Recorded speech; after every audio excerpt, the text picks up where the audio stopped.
Eric Cool. Simon, I appreciate your time, man. It's been a while.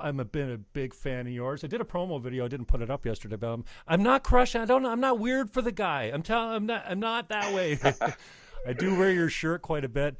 I was going to leave the house the other day. I had the Broke Agent shirt on, not the just sell it. Thank you both for both of those shirts, though. That was great. I didn't Of expect the course, other one. you've been a stringent supporter of mine for a while, so Yeah, you and deserve a couple T-shirts. I was going to a 50th birthday party, and Uh-huh. my boys said to me, "Jimmy, you're not going to wear that out. Like, come on, how embarrassing." I'm like, "Dude, you don't get it. And plus, I'm Broke Agent too." Right, right. We're all Yeah, Broke Agent, baby.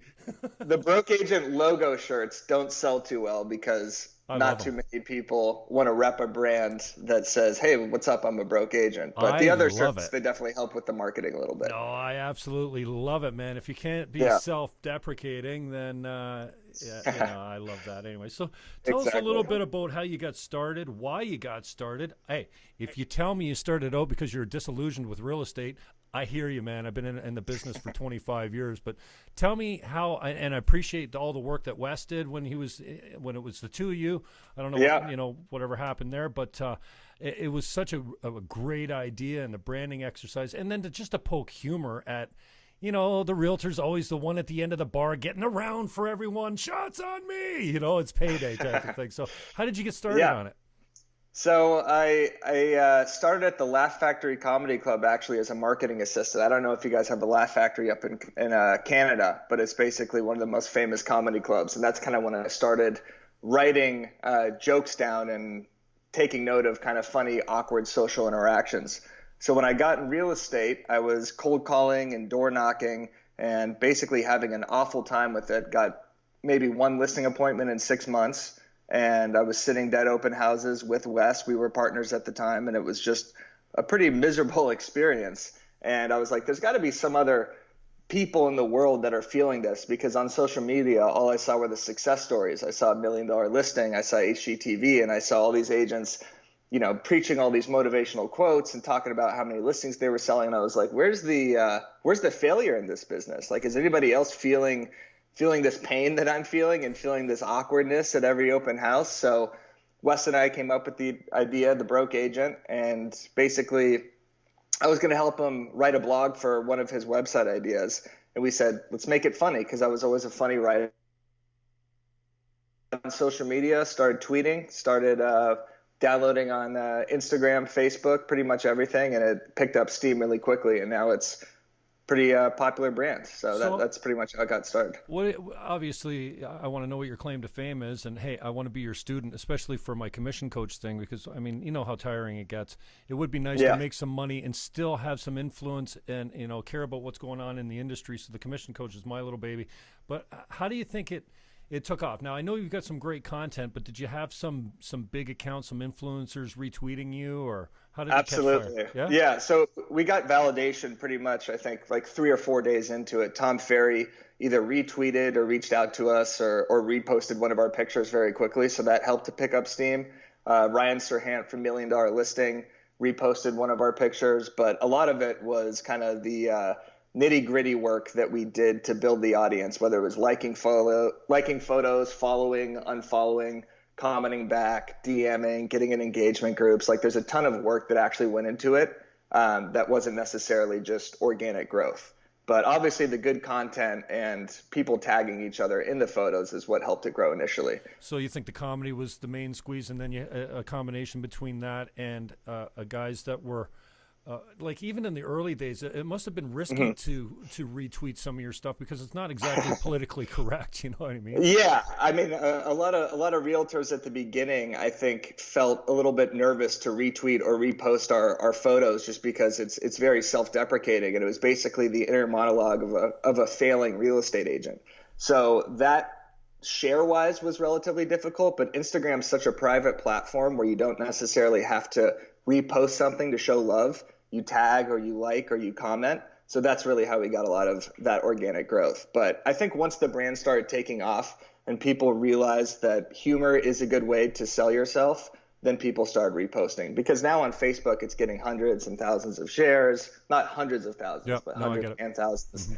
Instagram's getting a ton of shares. So I think it kind of reshaped the way people thought about their business, where they said, hey, I don't have to just keep posting my success stories. I could post some failures, because people find that just as relatable, if not more, than posting their open houses. So you talked about the groundwork, and I can appreciate, liking, commenting, following, unfollowing, and I know there's a system to it. I'm still trying to figure it out. I'm fascinated by it. But did you do the groundwork? Did some of the groundwork include, DMing some of these guys and going, hey, we'd love it if you'd retweet some of our stuff, and if I can ever help you, reciprocate somehow? Absolutely. So what I did kind of recently, actually, is I got in these engagement groups, which is something everybody should do, where people have similar followings and similar accounts. So there was other parody accounts called Attorney Problems, Stupid Resumes, and they're all just kind of disgruntled workers that have, hundreds of thousands of followers. And we got in a little group of 5 to 6 people in a DM group and said, hey, repost my stuff once a week. I'll comment on your stuff. I'll like your photos. And it's kind of just, it keeps moving. It's like a turning wheel of getting each other's following. But at the beginning, what I used to do is tag people in my photos. So for example, I made a meme that I thought Ryan Serhant would definitely either like or see, and he ended up reposting it. So I tagged him, had people tag him in the comments, and that got reposted by him, which really helped kind of boost our following. So there's a lot of little tricks to get people to. I didn't really do too much DMing about saying, hey, can you repost my stuff? Because I kind of just, that felt a little inauthentic, and I didn't want to annoy people. I always wanted people to naturally just see the account and then start liking it themselves. So it was really just like those mutual DM groups, those engagement groups, that really helped get it started also. Cool. Now, I know this is not a one-man job, so in the early days, did you and Wes kind of complement each other, where you were good at some things, he was good at other things? Oh, absolutely. Yeah, he was always liking photos, always following, always unfollowing. He was an absolute workhorse getting this thing started. I was kind of more the content guy, where I'd come up with the stuff. He'd come up with some stuff also, but he was always hammering out liking photos pretty much all day, when that was a more useful tactic. Now Instagram really cracks down on that. So you can't like, thousands of photos a day, but back then you could search hashtag realtor, hashtag real estate, like a bunch of photos. When the broke agent name pops up, people say, hey, that's interesting. I've never seen a handle like that. Then they go to your account. Then they see it's funny. Then you get a follow. Nice. So yeah, I mean, he was an absolute workhorse, like I said, just getting that following up there, because it's a lot of work at the beginning to get these things rolling. A lot of people, they'll look at your account and be like, damn, you got a lot of followers. That must have happened overnight. But it's been, 4 years of posting 2 or 3 times a day, commenting on other people's accounts. Like you really have to kind of develop a community and interact with everybody possible. Awesome. Now, because you're not so politically correct, have you seen some backlash in some of the posts? I mean, we talked privately the other day. You said, I didn't even notice. I had to take it down. I can't imagine deleting a tweet. I mean, that's something I loathe doing. I hate deleting anything or removing anyone, blocking anyone. It's embarrassing, but there's just a social media mob now. And I try, I don't want to be politically correct, but at the same time, I don't want to alienate my audience necessarily with politics. But the other day I posted a photo of a picture of a guy with a gun to his head. And it was the meme was, gun to your head, who would you call that you knew wouldn't answer? And I said something like any realtor, basically. But the picture happened to be an African-American person in a white guy's hand, which I didn't even notice. So I'm going through the comments and everything's positive. And then I see a couple comments being like, why is this, this is white on black crime, or this is a white guy shooting a black dude. And I was like, shit. Oh, no, he said shit. Oh, no. Oh, yes. My channel's going to be demonetized. I know, exactly. Yeah, so, I mean, I've gotten a little bit of backlash. There was also, did you just leave? No, yeah, I just went next door. I had to list a house. Okay. Well, welcome back. Don't just blow for me. Nobody else knew I left. Oh, I guess when they see later, they'll see me getting out of the truck. So content is king. What's the rules around the follow, the unfollow? Like, do you go back and unfollow everyone that hasn't followed you if you give them 3 days or 7 days, or like? So I don't do that anymore. That was something to get it off the ground. Basically, yep. I would go to accounts that would have similar followings to mine. For example, Tom Ferry has a lot of real estate agents. Real estate agents are my audience. Right. I would go to his recent followers, because his recent followers are people that are relatively active on Instagram. I would follow, or Wes would follow hundreds or 200, 300 of these people, and then wait about 2 or 3 days, because sometimes people aren't checking Instagram every 5 seconds like we are. Sure. And then they'll follow us back, and then eventually after a while you'll unfollow them. So it's kind of a little bit shady, but to get your account off the ground, I think it's definitely a necessary tactic if you have if you have the spare time to be unfollowing people on Instagram, which a lot of people don't, but we most certainly did. So is there some ratios that you live by as far as following versus follower count? Or I think Instagram doesn't let you follow more than 7,500 people. For our account, we never wanted to be following more people than we had follows, just because it looks lame. Yeah. Just from principle, whenever I look at an account and I see someone following 5,000 people and they have 500 people, I think they're a loser. Loser, that's me. Something fishy's going on. Jim Fannon on Twitter. Loser. Is that no? Twitter's different though. Twitter, you have to follow people. Yeah. Now on to Twitter, that's interesting, because it was 2 years ago I found this awesome little Google extension. Okay, and it claimed to be able to unfollow me from all the people that I was following. My feed was garbage, right? And I don't even find I'm at the same count now, and I don't find that it's garbage, probably because I'm in a different political mindset, and what I'm seeing speaks to me a little bit more. But my feed was just, it made me rage a little bit. So I'm like, you know what? I'm gonna start over. And locally, we have a guy here at the Mike Garrett. He used to be just a brilliant personality. I think now he's got a job, and he cares. He's got a restricted account. Anyway, I found this application, or this whatever it is, this extension on Google that would take me down to 0 followers. I went for a shower. I came back. I had 0 followers. It was the coolest thing ever. And then when I started with Mike Garrett. Again, just 1 follower, and then I built it slowly. At that point, I had 2,800 followers. Over the next few months, I lost almost 1,000 of them.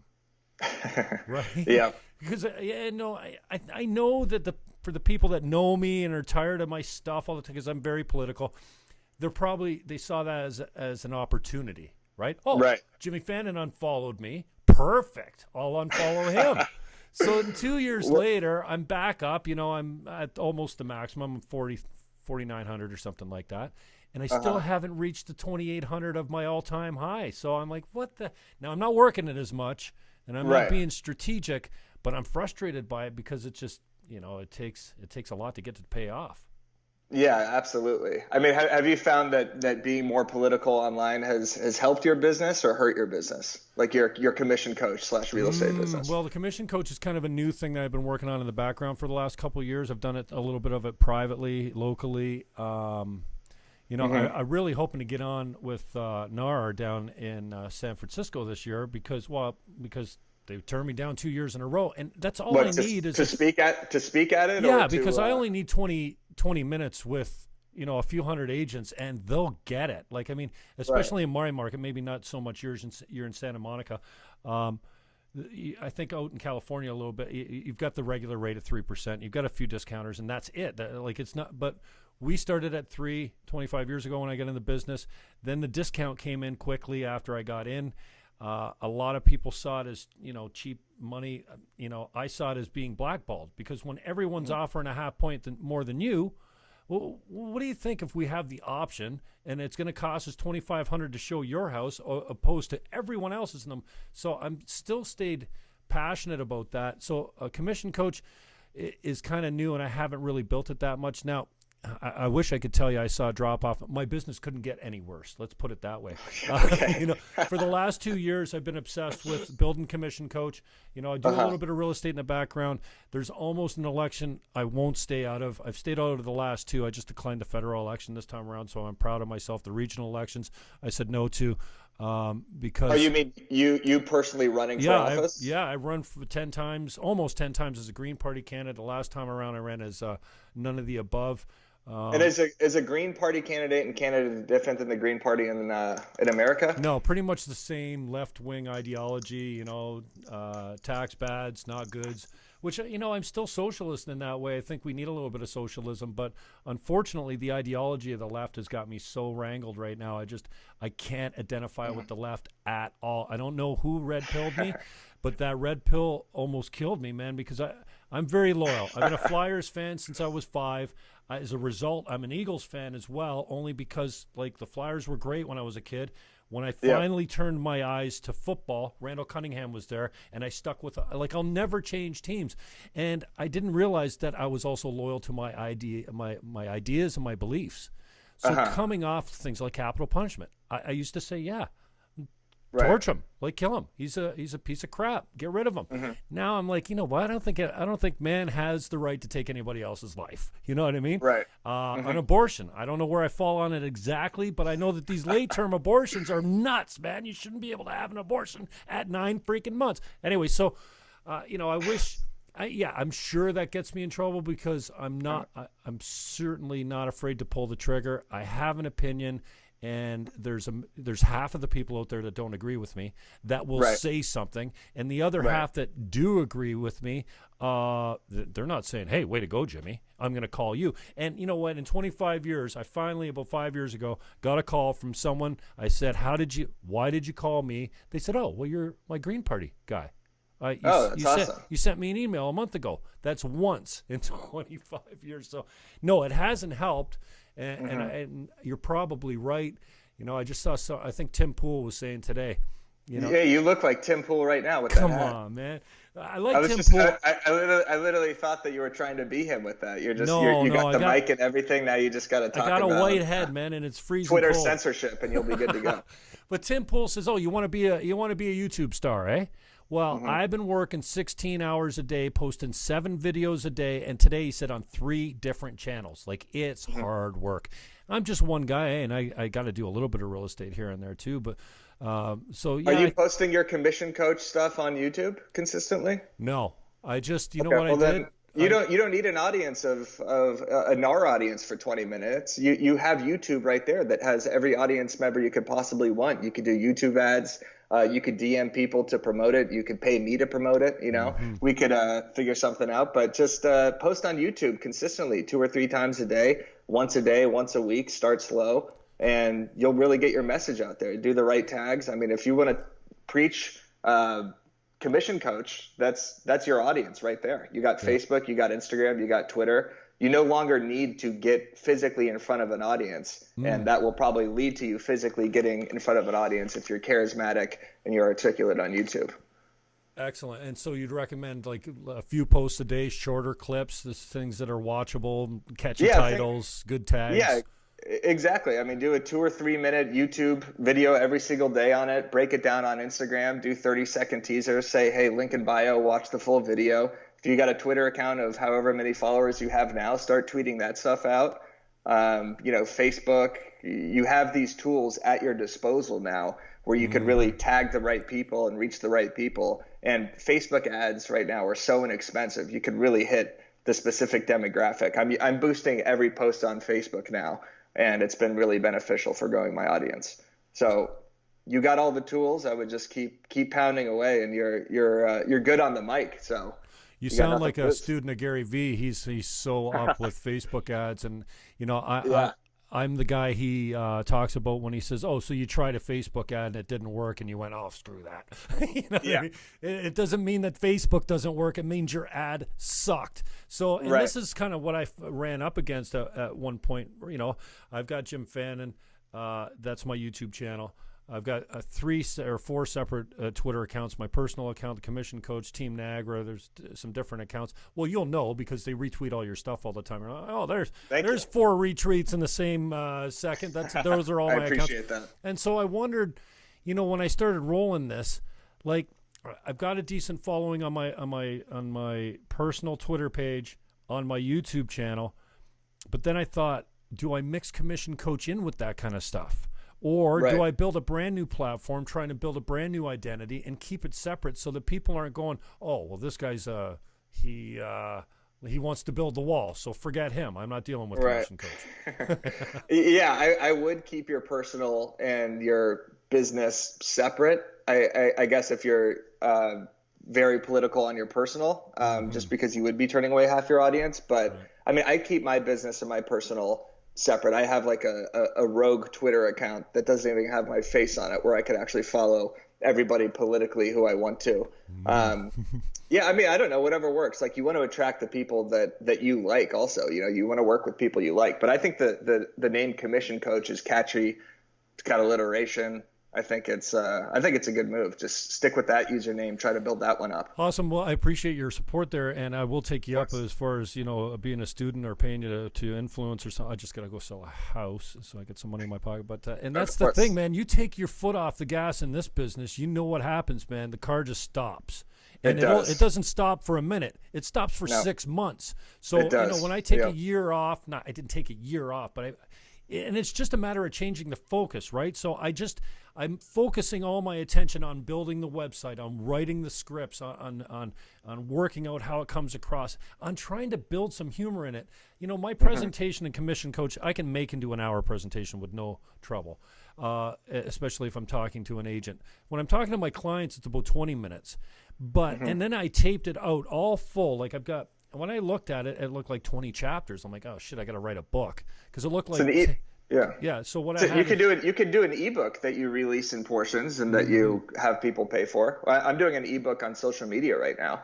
I think that an ebook is very simple. You do a Word document, throw some cool illustrations in it, and say, hey, $10 if you want to learn how to never reduce your commission, or whatever what you're saying is. Well, yeah, it's basically 7% on the. I take 7 and I give 4 to the selling broker, and when it's like in your market, it would be a solid full point above everyone else. And I tell my clients, hey, listen, if you get something close to full price, would you pay an extra point? They're like, hell yeah, I pay 5 extra points. Like, you're never going to get me full price anyway. They never expect to get it. But my point is, like, when I listed all this stuff out, and then I did a mono read for my camera, I went, this is boring as shit. Like, how do you make a commission conversation entertaining and funny? Like, I'm a funny guy, but writing comedy is something completely different, man. It is. I don't know how you would necessarily make that entertaining, but you want to make it palatable to your audience. So you don't want to sit there and read something for 20 minutes. So I think if you release these kind of minute-long videos, and for all realtors want to do is make more money, get more leads, and you're teaching them how to make more money. So it doesn't necessarily have to be ridiculously entertaining or funny. Like, if the content you're producing is actually helping these people and they're saying, hey, I'm getting an extra point on my commission because I watched this guy's videos, they're going to tell their friends about it.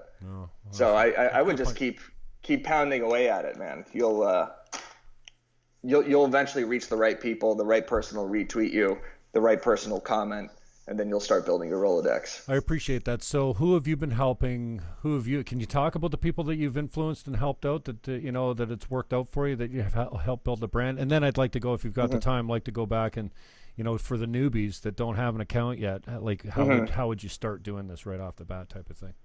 Yeah, I've definitely helped people build their accounts. I mean, I've kind of been a social media consultant for a few real estate tech startups that I don't necessarily want to name. I don't know if I'm allowed to. Okay. But I help people build their real estate followings. I tell them, I've given presentations to agents. I've spoken at real estate conferences, just kind of about, having an authentic voice, what to post, when to post, how often to post, and basically how to growth hack your way to Instagram following.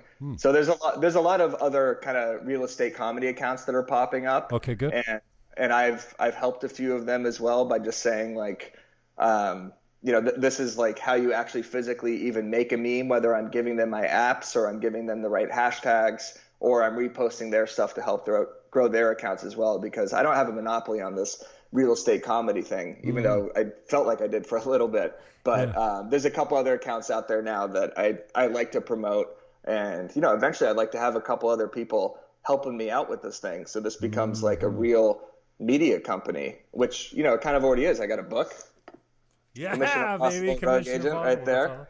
Awesome. I got merchandise, I got videos. So I just it would be great if I had another creative mind in the kitchen that's like, dude, let's do a video on this topic. Let's film this. Let's make funny 1 minute long Instagram videos. Like I want to make content that's longer form and scripted. Like I'm over the memes and the text videos. Those are quick hitting and those go viral, but I like, not viral. They go, popular, they get shares on real estate. But if I could actually write out the jokes and the experiences that I've been feeling in real estate, I think it would resonate with a lot of people. Right. So getting back to, if you're just a rookie, you're starting out, you're like, okay, I got a great idea. I need some help with the branding.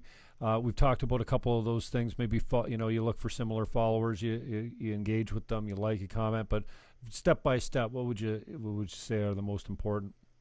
Commenting on other accounts that are within the same industry as you is huge. That's how I've built a lot of my audience. No, you talking across platforms? It doesn't matter. It's not specific to Insta, Face, or Twitter? Well, I mean, Twitter definitely. I like Twitter for me in real estate. Twitter, I feel like it's a political realm, or it's a place for businesses to launch out what they're doing. Like real estate wise, I don't know if too many people are looking at listings and stuff on Twitter. Are they? I've never really used Twitter like that. I use Twitter. Right. I almost use Twitter as a dumping ground to test my jokes to see how they'll be on Instagram or Facebook. Okay. But for the commenting, not necessarily as much on Facebook, but on Instagram, what I'll do is I'll try to comment something really funny on accounts that are similar in my industry. So if it's Tom Ferry, if it's Ryan Serhant, if it's Josh Altman, if it's any of these $1 million listing guys, if it's an HGTV account or another funny meme account, I'll comment something funny because then my name pops up in their feed. You know how you're like scrolling through the comments and you could see the top accounts that comment? Mm-hmm. That's how I've gotten a lot of organic follows. So I think that recently, because the Instagram algorithm shows the people that comment with the most followers, has really helped my account. So if I was starting an Instagram account in real estate, I would comment on a broke agent post every single time, because that's your entire audience is real estate agents. So if I'm a business trying to attract realtors, I follow the broke agent, I follow Bad Real Estate Picks, I follow Tom Ferry, I follow National Association of Realtors, because then the algorithm starts picking up all of these industry related accounts. Mm-hmm. So what I'm going to do in this ebook that I'm coming out with too is I'm going to actually physically give these accounts to follow, what kind of things you could comment, and basically all these strategies that I'm giving away right now for free. Awesome. Eric Simon is my guest. He is the broke agent. We're talking about social media marketing and branding, especially of the broke agent. So, Eric, tell me about your growth. Like you started out, I know, getting merch was a threshold, a milestone. Like, tell me about some of the meaningful milestones and when you accomplished them, and kind of like order. I think one of the biggest milestones was speaking at the Inman Connect conference in San Francisco. Right. I think we had 10,000 followers, 15,000 followers or something back then, and that really helped put Wes and I and the broke agent on the map at the time. Because that's what? What's that? For those that don't know, Inman? Oh, sorry, Inman Connect. Yep. Inman is one of the biggest real estate media publications. They focus on tech and real estate news. Brad Inman is the CEO and founder of that. So it's they have 2 big real estate conferences a year, and then they have other mini luxury conferences. One's in Vegas this year, and then they usually have one in New York.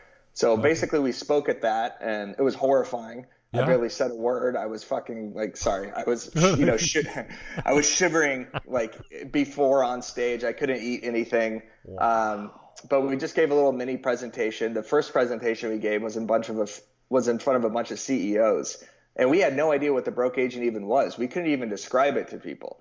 So I think the idea has consistently evolved. And then some other milestones. Yeah, coming out with the merchandise was huge. Posting our first YouTube video. The animation series, I raised $7,000 for a Kickstarter. Coming out with the book is massive. Came out March 5th. It's a real estate cartoon book called Commission Impossible Rogue Agent.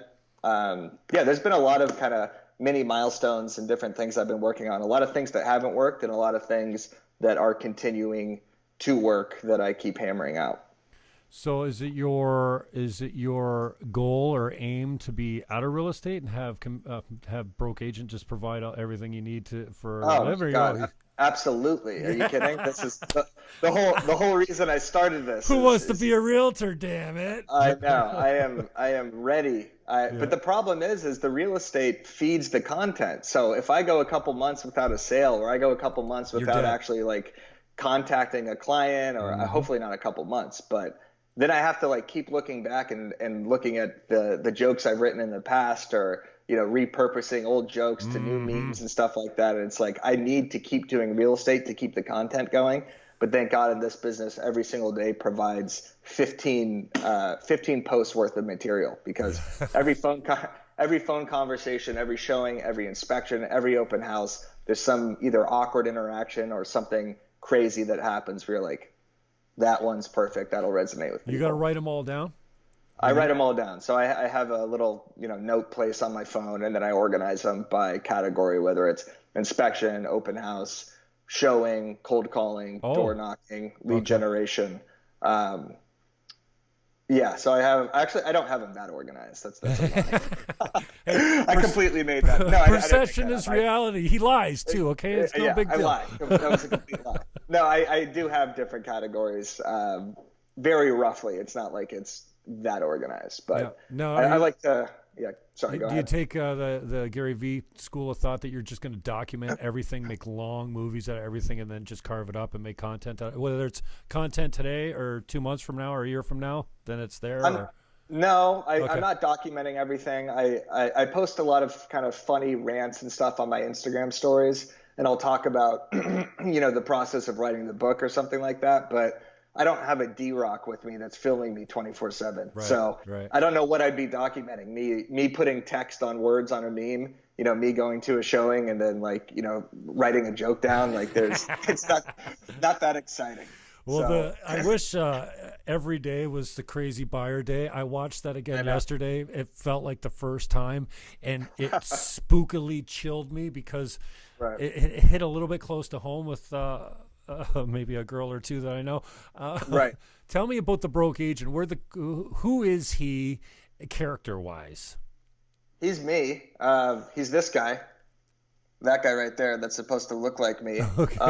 I gave him a name for the book, Ben Ackerman, B.A., the broke agent. So he's a 29-year-old Jewish dude in Los Angeles that is disgruntled about real estate, has pretty bad social anxiety talking to people. Really? Not necessarily like not like in normal social situations, but when the other realtor's not having any sort of conversation when you're waiting for your clients, or like talking to people at an open house and trying to actually work in whether or not they're working with another realtor. Like you have all these. I always try to relate to other people by bringing up sports or something else. Local sports team. How about that local team, man? Exactly. So whenever I ask someone where they're from, I know everything about sports. So if someone says they're from Philly, I'll talk about Bryce Harper and the Phillies or something like that.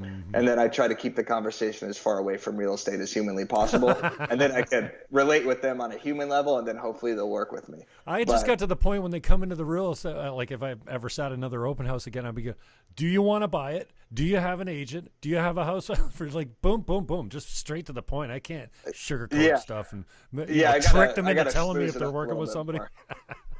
Yeah, I hate the salesy aspect of it, and that's why it's really tough to generate business, especially in Los Angeles, because you have so many go-getters and sharks out here that will do anything to get these clients. So if you're not out there every single day knocking on doors and hitting up your Rolodex 5 times a day, like I have so many friends that I probably could have worked with that I haven't worked with just because I'm not hounding them and I don't want to jeopardize my friendship. So I think a lot of realtors do feel like that, and they see the ease on these real estate TV shows, and then once they get in the actual business, they really feel the anxiety and the uncomfortableness that comes with dealing someone's biggest asset. Like you're like when I've worked with my friends, it really like hits home with you that this is the biggest purchase they've ever made in their life, and probably the biggest purchase that they're going to make for the next 5 or 6 years. So you want to do it right.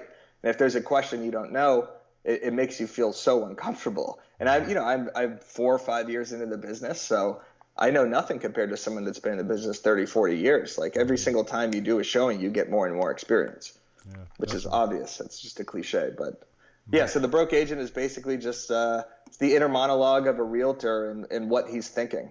And he has some success, but most of the time, like in real estate, you have all these little failures, but the little successes, like getting a text back from a lead or getting a phone call or something like that, I really want to capture that as well.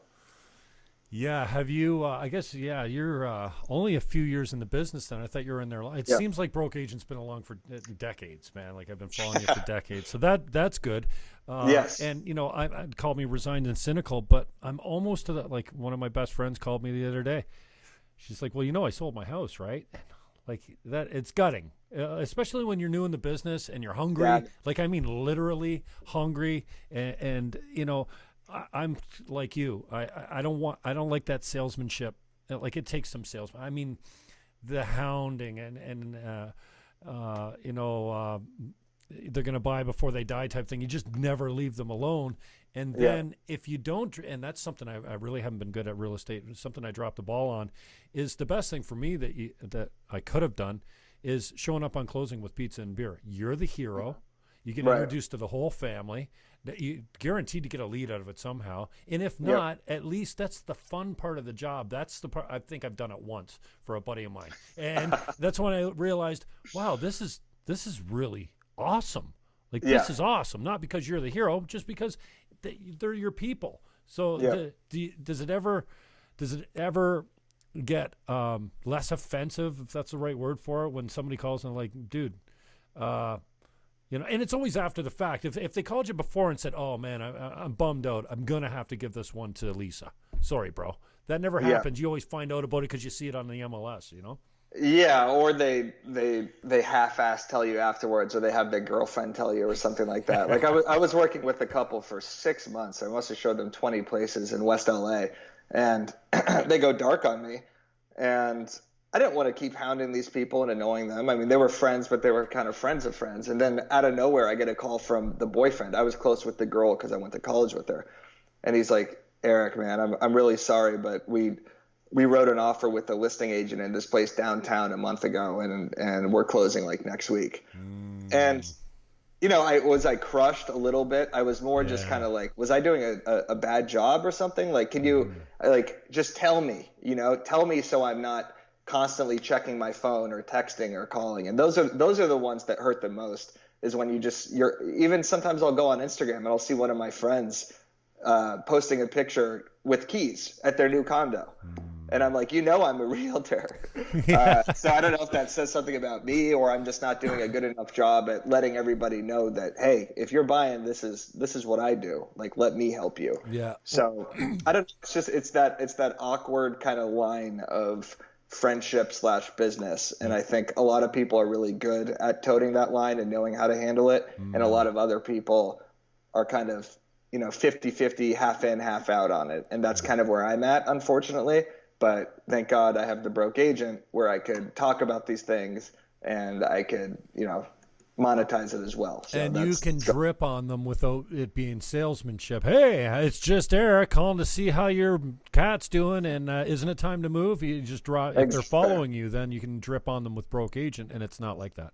Well, now the Broke Agent, everybody knows about that, so they know I am a real estate agent. So that has helped in that sense, definitely, because I don't post anything on my personal about real estate, which is kind of stupid. Right, but really? I because the Broke Agent is such like a part of my brand and all my friends know about it, they all know I'm a real estate agent. And it's actually kind of helped with business here in Los Angeles, because as the name has gotten bigger and people have actually started to put a face to the brand, other realtors will recognize me and say like, hey, I actually want to work with this guy, or I kind of feel like I already know him, so my rapport with him is a little bit better. Maybe I'll give him a little bit more information on the offer situation, or I'll be more candid with him about where we're at. So it's definitely helped in my real estate as well. Yeah, and my mother used to say she used to be our manager over at Remax here in town in St. Catharines, and she managed 75 or 80 agents at the time in a couple different offices. And I'd come in as a new agent, beat down in my early 20s, and go, oh, so and so.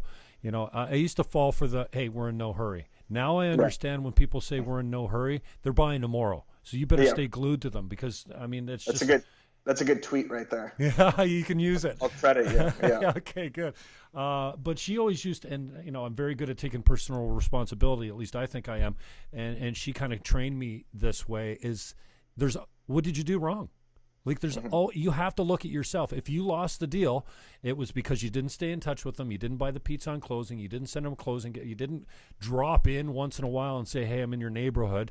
Is that something that you incorporate into your business as well, or you just hand it all off to BA? You mean like the follow-up business? Well, yeah, yeah. Well, the dripping. Yeah, the dripping. I mean, I do closing gifts. I really don't even have like an email drip campaign. Like I do all my follow up through broke agent business stuff, where I hit them with emails or DM conversations or like all my broke agent contacts. That's what I basically use as my business. So everybody there I'm keeping in touch with constantly, whether it's a conversation over social media, email, or phone calls, because I've met agents, influencers, and whoever across the country, and that's really like helped my network. But real estate wise, I need to be doing more of that. The people that I have sold houses and condos to, I need to continuously be in touch with them, but a lot of them are my friends that I'm just talking to regularly anyway. Awesome. Yeah. All right, brother. I want to respect your time. We've kept you almost an hour now, and I appreciate that very much, man. It's been a long time getting you on here, but I appreciate your time. You're a star to me, and the humor. I mean, there's nothing you can't do with humor, and the self-deprecation is absolutely sexy. I know it's kind of like an anonymous character in some way, but just on your way out, any advice that you've got for even established realtors that maybe have a social media account or just saying, hey, I saw Eric Simon today. Geez, he's done all right for himself. I want to turn, because we did talk about how this branding really has helped your personal real estate business as well. So any small tips that you could give on the way out would be great. I think posting the failures every now and then is really helpful for people to see. There's an agent that I recommend everybody follow named Jason Cassidy. He's a successful realtor in San Diego. I met him at a conference a couple years ago. And on his stories, he'll post emails of himself getting rejected for listing appointments. And it's really authentic, and it really resonates with realtors, because it's just like, yes, that's what happens a lot more consistently than the other emails. Right. And it makes him seem more likable, that it's not just sold, just listed, open house, picture of me smiling with a massive key. Look at my new Lamborghini. Exactly. Motivational quote, car.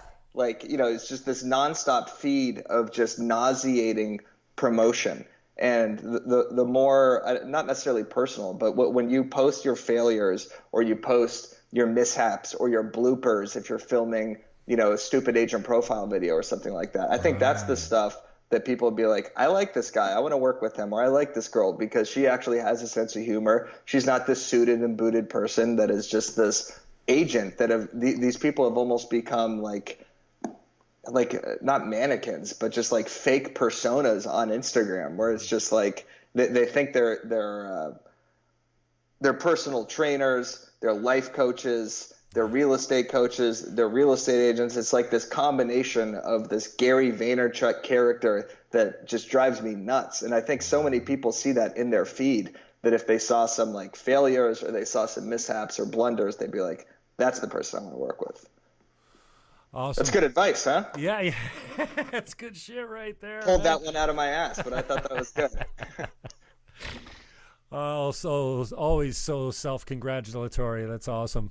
Exactly. Brother, appreciate the time, man. I want to touch you up another time, and maybe we'll put a little bit more thought into it. I was just happy to get you. I'm a little bit of a fanboy. Thank you, and I appreciate that. I'm glad. Well, hey, we've been in touch for a few years. Yeah, you built it, man. And it's all you. Yeah, absolutely. So I mean, hey, so you're doing something right with your contact, you got to keep fostering those relationships. So if there's other influencers that you want to get your commission coach stuff out there, keep doing what you're doing with me. Awesome. you've always been funny. We've talked a couple times on the phone. Yep. You're sharing my stuff. You're interacting with me on social media. So if you did that with some other, dude, I called you out. I did a whole video with the broke agent shirt on. I'm like, I'm chasing, dude. Come to me, come give me a. And you're like, oh, I missed that. I'm like, you fucker. I know. Sorry, I don't check all the notifications, but well, you must have a lot of them, man.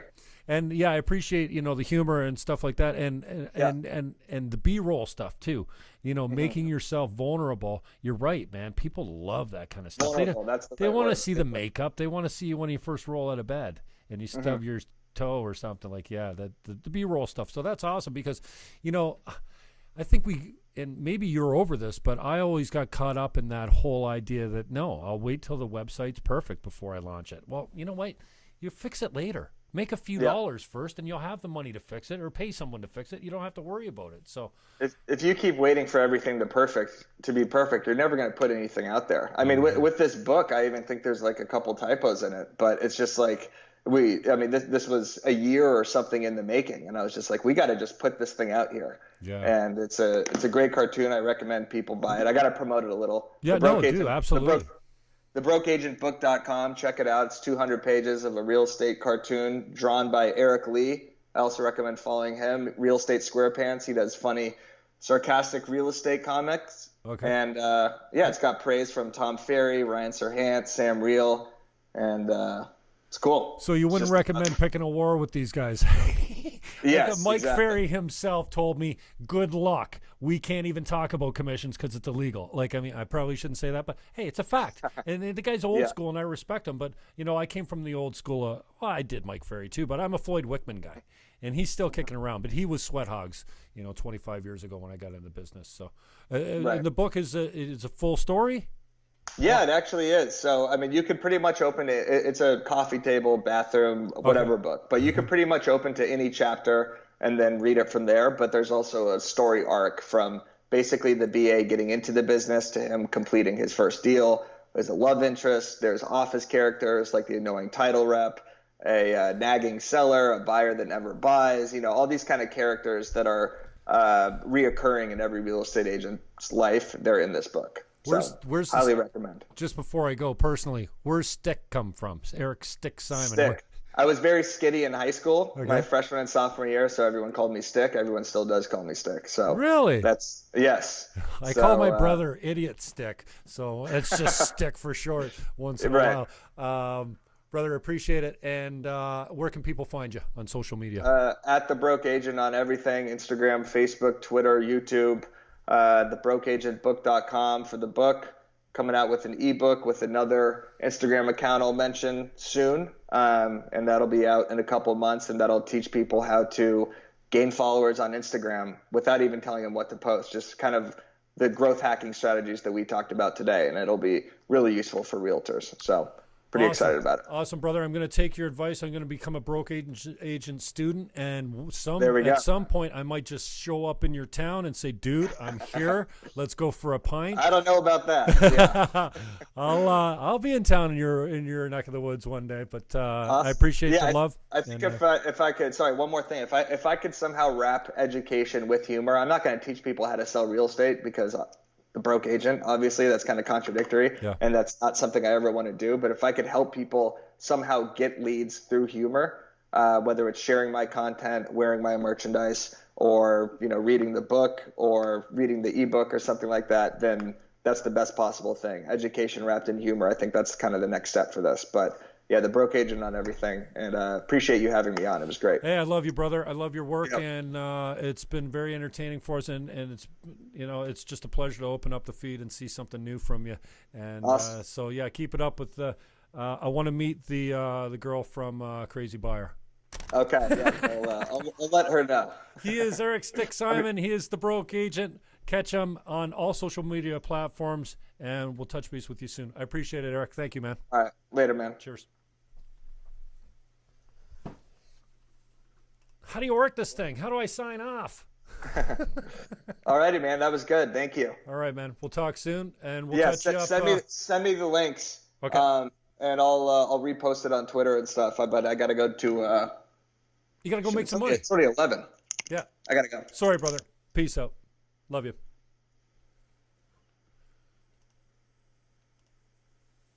And we're out.